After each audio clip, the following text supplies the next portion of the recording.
La bourse américaine qui frôle des records.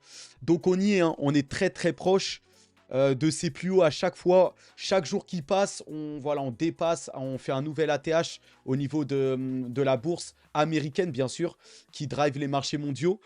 Et donc voilà, aujourd'hui c'est encore une journée encourageante. Et surtout grâce aux données sur l'inflation qui montrent que ça diminue quand même. Même si ça c'est lent, mais ça diminue. Donc tout va bien. Et on bat des records au niveau des actions. Et justement, voilà, les analystes commencent à essayer de faire peur. Ils disent que on est dans une sorte de bulle et que voilà, avec les indices qui sont plus hauts, la bourse, plus les actions, enfin voilà, c'est ce qui crée en fait dans les marchés. Enfin, en bourse, on appelle ça une bulle quand on bat des records et quand on est à des plus hauts. Et donc, les analystes voient encore 10% de hausse avant le pire crash jamais vu depuis 1929. Donc voilà, un scénario catastrophique, apocalyptique voilà, qu'on nous dit là. Là, c'est Spitjanagel. Je sais pas comment le nom il est là. C'est un spécialiste ou un analyste, Marc, ici là, donc qui dit ça. On va voir. Donc il dit que ça a encore un peu monté et ensuite on va assister au pire crash qu'on ait jamais vu. Bon, moi j'y crois pas. Simplement, puisque avant les crashs, les marchés n'étaient pas prêts à subir des crashs. C'est-à-dire que les crashs arrivaient, mais les marchés n'avaient pas le temps de réagir. Maintenant, dès que on commence à avoir les marchés qui sont fébriles, des banques qui tombent en faillite, des choses comme ça, tout de suite les banques centrales interviennent. Donc les crashs sont tout de suite stoppés par une nouvelle impression monétaire pour soutenir les marchés, pour empêcher cela. Ça fait longtemps qu'on devait avoir plusieurs crashs, mais à chaque fois, les banques centrales interviennent avant que ça arrive. Donc moi, personnellement, je crains plus les crashs. Par contre, je crains les corrections.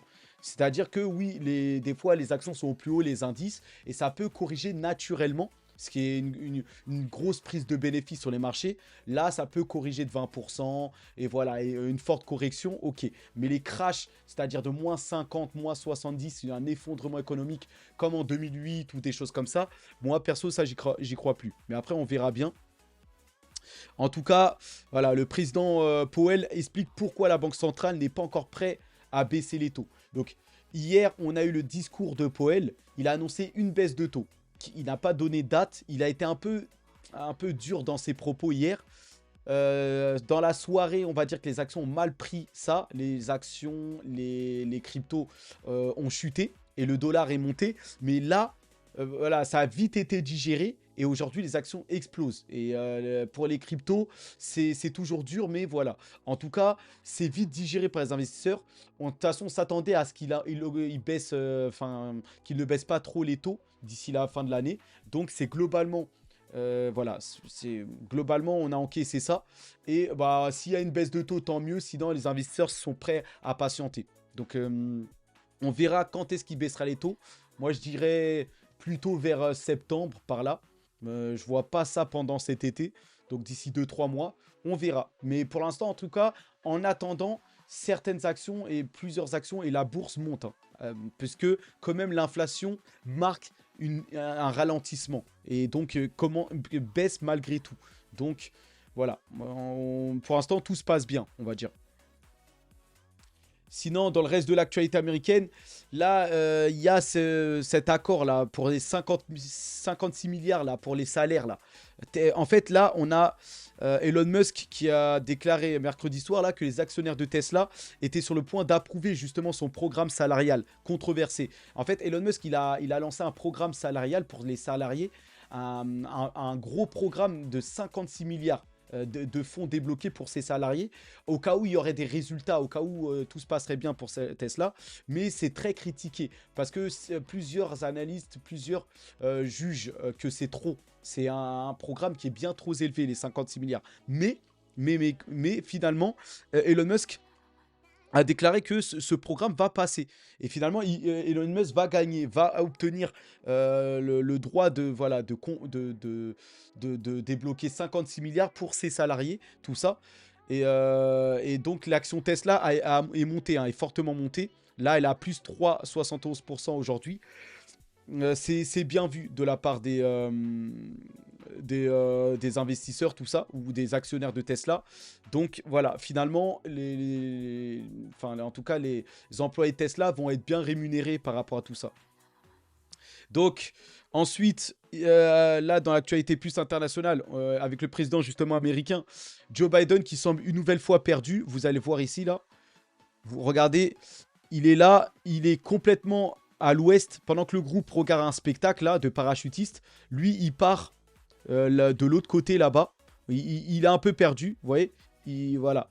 Et on ne sait pas ce qu'il fait, il salue la foule, une foule invisible. Et Mélanie le rappelle à la charge tout de suite. Le rappelle pour qu'il voilà, qu'il regarde le spectacle. Mais on sent que il est complètement dépassé. Complètement. Enfin, Trump va en faire qu'une bouchée. Là, dans les débats, tout ça. Il est complètement, voilà, complètement perdu. C'est fou. Et pendant ce temps-là, on a eu une bagarre qui a éclaté. Ici, là, au Parlement européen, là, une bagarre qui a éclaté. Voilà, entre l'extrême droite et un député du mouvement 5 étoiles. Donc je sais pas si on va voir ça. Voilà, c'est cette scène-là, ici, qui a fait chauffer voilà, les deux parties. Et donc voilà, à la fin, c'était très très tendu. Donc voilà les politiciens d'aujourd'hui. C'est la guerre, les bagarres, tout ça. Donc bon, c'est pas très glorieux. Et bien sûr, ça c'est en Europe, hein, comme d'hab. Donc quand on regarde ici, par exemple, là c'est la réunion du G7 là, qui se tient en Italie. Regardez, hein, c'est assez fou, mais si on prend chaque cas, tout à gauche, bon, je sais plus comment il s'appelle là, le gars tout à gauche là, c'est le gars européen là avec Ursula von der Leyen. Et bien lui là, tout à gauche, c'est un eurocrate qui n'a pas été élu. Donc lui, c'est un gars pas élu. Scholz, ensuite vous avez juste à sa droite là, en partant de la gauche, le chancelier Scholz. Olaf Scholz, qui lui vient de perdre les élections européennes. Ensuite, à droite, vous avez Justin Trudeau. Donc lui, il a marqué 50 year low poll numbers. Bon, je sais pas c'est quoi, mais c'est pas glorieux. Ensuite, Macron, qui a perdu les élections européennes. Vous voyez. Et ensuite, Joe Biden, qui est complètement sénile. Et ensuite, le Premier ministre japonais qui a une cote de popularité de seulement 26%, qui n'est pas du tout approuvé dans son pays. Richie Sunak qui va bientôt perdre les élections. Et à droite, Ursula von der Leyen, qui, elle, est une eurocrate aussi non élue. Donc, en fait, on voit que c'est une bande, là, ici, là, de farce, en fait, de gens qui ont tous perdu, en fait, qui sont tous en train de perdre leurs élections respectives, donc qui ne sont plus tellement approuvés par le peuple, et entourés de Ursula von der Leyen et l'autre, là, tout à gauche, qui sont les eurocrates qui contrôlent l'Union européenne, mais qui n'ont été élus par personne. Donc, c'est une vaste blague, là, à côté de Joe Biden, qui est complètement sénile et qui est complètement perdu, et du Premier ministre japonais, qui n'a pas du tout la cote et qui est très peu approuvé au Japon. Donc, voilà la bande qu'on a au G7. Donc, voilà par rapport à ça. Pendant ce temps-là, eux, ils veulent le G7, là, ils veulent justement faire rentrer l'Ukraine et Zelensky, le sniffer, là. Regardez, Zelensky, voilà, on dirait, ça se voit qu'il sniffe de la coke, hein. Vous le voyez à son attitude. Là, il se touche le nez, il sniffe. Enfin, regardez-le. Tout ça, c'est les attitudes d'un cocaine man. Vous voyez, c'est d'un gars qui prend beaucoup de coke. Ça se voit, en fait, regardez-le. Voilà, Macron, c'est pareil, hein, il a des attitudes un peu comme ça, où il se touche le nez, tout ça. Donc voilà, ça se voit, surtout Zelensky, ça se voit qu'il s'envoie une bonne dose de coke quand il a du temps libre. Donc, en tout cas, vous voyez que l'Occident, là, c'est piètre, hein. Mais bon, en tout cas, en France, la scène politique française alimente la volatilité et les craintes. Voilà, parce que voilà, ce qui se passe en France, là, ça attire tous les regards du monde entier. Avec la dissolution, les choses comme ça, là. Et l'approche des élections pèsera sur les actions françaises. Et même sur les actions européennes, hein. Parce que voilà, ça peut tout changer. Mais c'est surtout, oui, ça va impacter le CAC 40 et les actions françaises. Moi, de toute façon, les actions françaises, je n'y touche pas. Ça apporte pas tellement de valeur. Ou quelques-unes, mais bon, pas trop à l'échelle mondiale, ou très peu. Donc, avec des gars qui cherchent voilà, des postes et tout ça, surtout Eric Ciotti. apparemment, lundi dernier, avant d'annoncer son alliance avec le RN, Éric Ciotti avait rencontré Vincent Bolloré à Paris pour en imaginer l'annonce avec le propriétaire de CNews et d'Europe 1. Donc bon, là c'est mal traduit. En gros, c'est pas cette actualité que je voulais vraiment montrer, c'est que Vincent, justement, Éric Ciotti a rencontré Vincent Bolloré dans le but de faire alliance avec la majorité, là, avec le camp d'Emmanuel Macron. Donc Ciotti veut manger à tous les râteliers. Lui, ce qu'il veut, c'est un poste de ministre. Et c'est voilà, il veut faire partie du camp des ministres et des gens élus en fait. Donc voilà. D'ailleurs, regardez, hein, il y a des scènes incroyables, des scènes de parodie. Siège DLR, le GIGN en négociation avec Éric Ciotti. Là, c'est une image montée, hein, une vidéo montée, où ils ont rajouté une arme de Kalachnikov à Ciotti, qui est dans son bunker chez les Républicains, là, et qui ne veut pas sortir. Donc ça, c'est une image de parodie. Et là, on a aussi une image montée, là, avec Sarkozy. Il prit une scène de Sarkozy qui dit « Viens, descends, on va voir. Descends, descends » à gauche. Et ici, là, sur cette scène, en gros, il s'adresse à Ciotti. Et Ciotti qui lui dit « Non, je vais pas descendre » et tout ça. En gros, voilà. C'est une parodie, mais ça m'a bien fait rire, en tout cas. Parce que Ciotti refuse de quitter son poste de président des Républicains. Parce qu'il aurait plus trop de crédibilité ensuite pour rejoindre le Rassemblement National, tout ça. Donc, grosse nouvelle qui vient de sortir à l'instant, juste avant que j'enregistre cette émission. Donc, les chefs des partis de gauche, tous, quels qu'ils soient, la France Insoumise, peut-être le Parti Socialiste, tout ça, bah finalement, on conclut un accord pour former le nouveau Front Populaire. Donc, à la base, c'était le Front Populaire, là. Ensuite, ils n'ont pas été d'accord. Dans la journée, ils étaient en train de négocier. Et là, ils ont rebaptisé ça le nouveau Front Populaire. Et voilà, apparemment, déclaration commune. Voilà, une page de l'histoire de France s'écrit avec le nouveau Front Populaire, tout ça.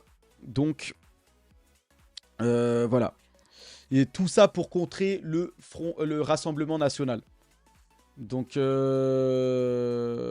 voilà. Apparemment, ils ont trouvé un accord commun. Je ne sais pas qui va être le leader. Est-ce que c'est Glucksmann? Est-ce que c'est Mélenchon? Voilà. On ne sait pas trop. On verra ça. En tout cas, la gauche qui a les moyens.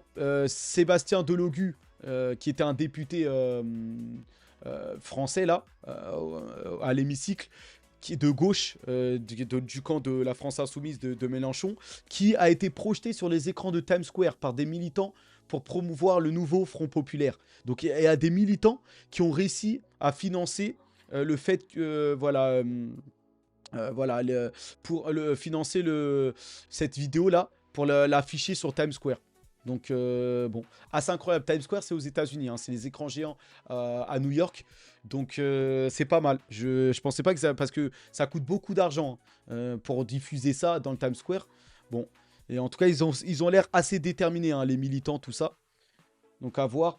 En tout cas, ici, vous avez les Jeux Olympiques de Russie, là, qui s'ouvrent, de Kazan en Russie, qui s'ouvrent avec la France qui participe, hein. Donc c'est les Jeux Olympiques de Kazan, juste après les Jeux Olympiques de Paris. Vous avez aussi Poutine qui a organisé des JO, puisque vous savez, la Russie est exclue des JO de Paris. Donc Poutine a organisé ses propres Jeux. Vous avez la France, l'Allemagne, tous les pays sont les bienvenus.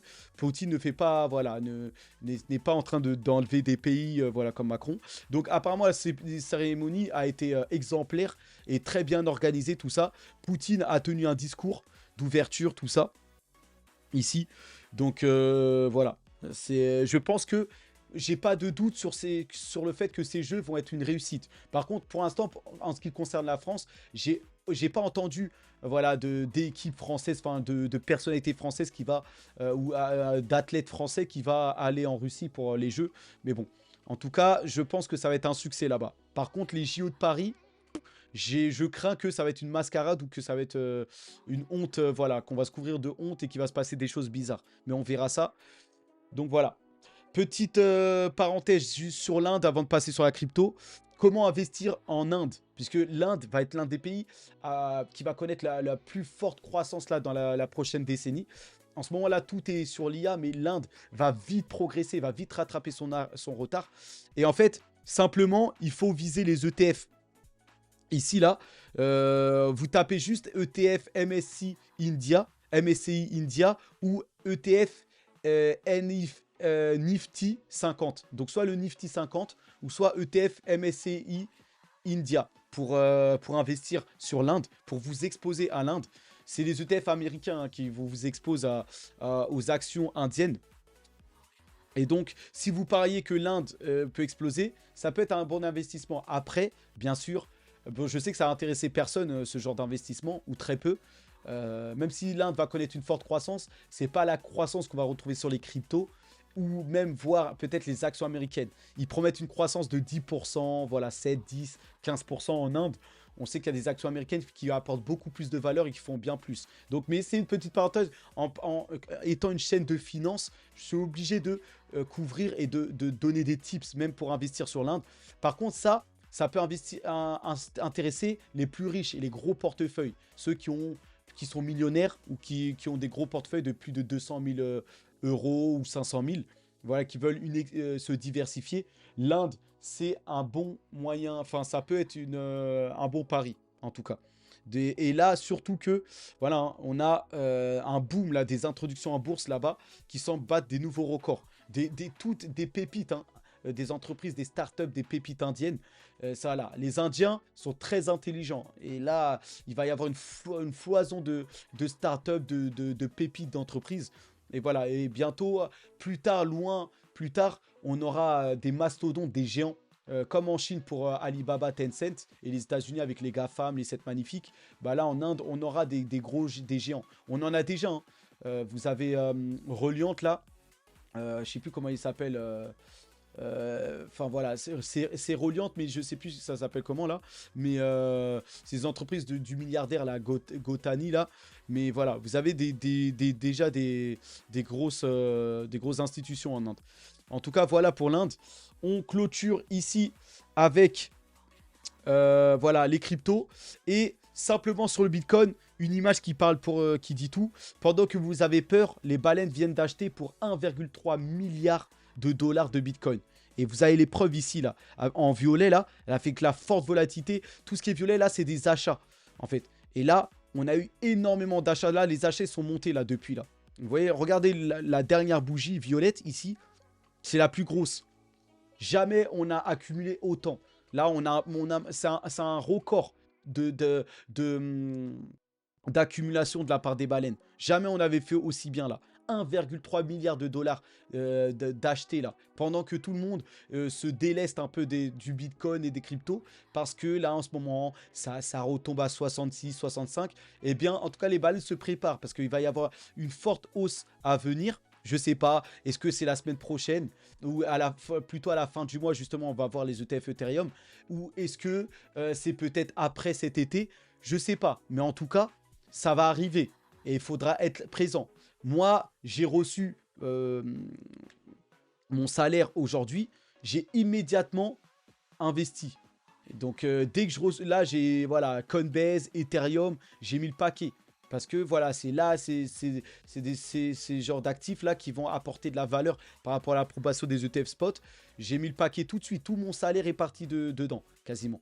Donc voilà, et je me laisse de quoi voilà, vivre et voilà, des petites dépenses, voilà, de quelques centaines d'euros. Mais la majorité, plutôt 80-85% de mon salaire, est parti déjà voilà, dans l'investissement. Et ça, c'est comme ça tous les mois. Le mois prochain, ça sera pareil et ainsi de suite. Voilà, c'est dans ma stratégie, dans le cadre de ces 2 prochaines années-là, d'injecter à fond et on fera le bilan à la fin, tout ça. Donc voilà par rapport à ça. En tout cas, les ETF Ethereum Spot devraient être lancés dès cet été, selon Gary Gensler. Donc c'est tout proche. Hein.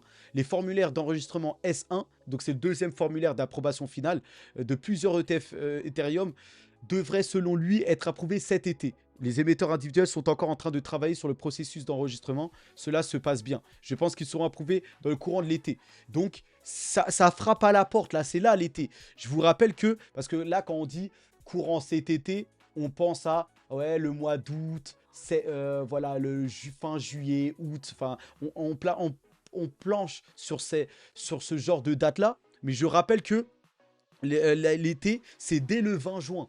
Vous voyez? Dès le 20 juin et on est le 13 juin. Donc, dans 7 jours, on est en été. Donc en fait, là, dans une semaine, à partir de dans une semaine, ça peut être approuvé à tout moment.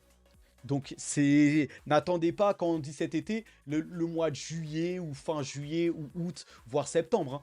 Là, ça se trouve, vous allez louper le train.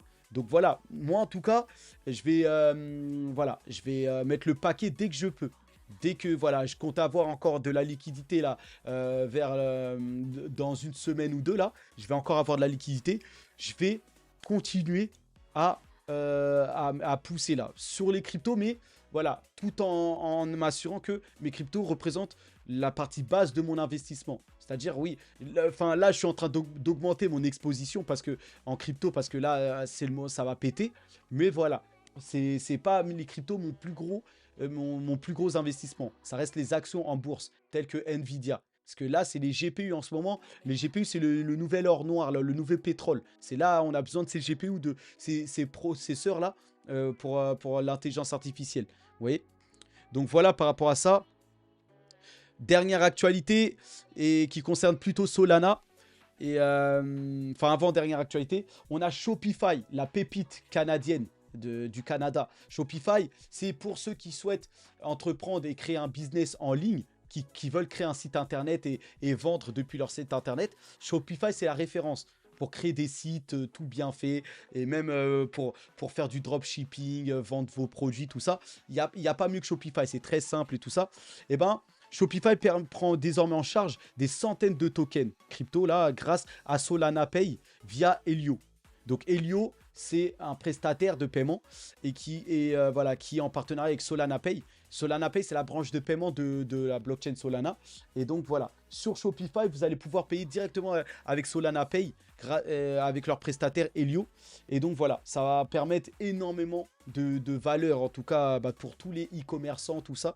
Donc c'est énorme. Et donc Solana, voilà, ici, vous le voyez, voilà, ils sont prêts. Là, je vais traduire en français. Voilà. Et si les commerçants pouvaient supprimer les intermédiaires, utilisez simplement Solana Pay sur votre boutique Shopify. Donc voilà, hein, Solana petit à petit intègre le monde réel. Parce que là, Shopify, c'est le monde un peu réel, hein, traditionnel. Et voilà, pour les e-commerçants. Et bien maintenant, ils pourront payer avec un système de blockchain grâce à Solana Pay, tout ça. Donc voilà, Solana toujours plus proche pour l'adoption voilà, de masse, toujours très moderne, tout ça. Voilà, Solana, véritable vrai outsider pour être l'internet décentralisé face à Ethereum. Voilà, c'est encore une preuve que ça marche très bien. Et donc, dernière actualité, une bonne nouvelle, le géant Paradigm lance un nouveau fonds de 850 millions de dollars pour soutenir les projets crypto. Donc voilà, les fonds, les institutionnels, voilà, là on a un fonds géant là, Paradigme, ici. Voilà, c'est un fonds d'investissement qui lance quand même un fonds de 850 millions de dollars pour soutenir les projets crypto. Donc voilà, les projets crypto vont continuer à fleurir et à sortir, ce qui nous promet peut-être des pépites à venir. Et donc voilà, il y a de l'argent dans l'écosystème crypto et voilà, ça va permettre de développer l'écosystème crypto. Donc très bonne nouvelle. Donc voilà pour cette vidéo. On se tient au courant pour d'autres actualités, bien sûr, d'ici la fin de la semaine. Bon, les marchés sont dans le rouge, hein. Le Bitcoin qui lui est à 66 000, qui est bien retombé. Les cryptos qui sont dans le dur, hein. Autant ça se passe bien sur les marchés traditionnels, la bourse, mais sur les cryptos sont en grosse difficulté, mais c'est la dernière phase. Comme je l'ai dit, pour moi, c'est la dernière difficulté avant l'explosion, là, le rallye qui peut nous amener au 100K. Donc, c'est l'un des derniers moments pour recharger. Donc, à chacun de faire, c'est pas un conseil en investissement, à chacun de tirer sa conclusion. Donc, on reste sur ça et on se retrouve pour d'autres actualités dans la semaine. Force à nous, hein. Bonne soirée à tous et on se dit à demain. Allez, à plus.